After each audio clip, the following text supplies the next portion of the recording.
यता चाहिँ चौरपट्टि आज सबै बाख्रा यता लिएको।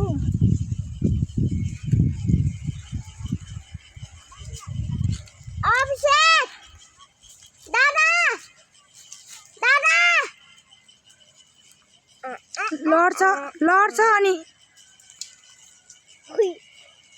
आज स्कुल बिदा भएको कारण चाहिँ बाख्रा गोठाला ल्याएको छु दुवैजनालाई।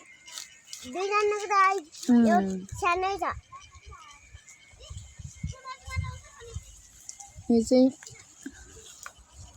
नागढुङ्गा साइडपट्टि 12 भन्ने साइडपट्टि बाँसघारी पुरै बाँस छ। यस्तो बाँसघारी छ क्या यहाँ त जङ्गल छ माथि।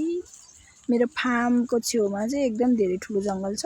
त्यही भएर बाख्रा पाले हो। घाँस अब बर्खा लागेपछि घाँस यति धेरै हुन्छ कि अन्त हाम्रो अब 30 वटा छ बाख्रा चाहिँ।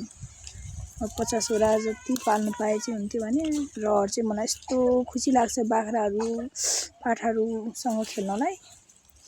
कुखुरा बाख्रा भनेपछि खोइ किन हो किसान खेती किसानमै रमाउनु मन लाग्छ मलाई चाहिँ। यो पसल ससल यताउता खोइ किन दिन गएको जस्तो थाहा पनि नहुने।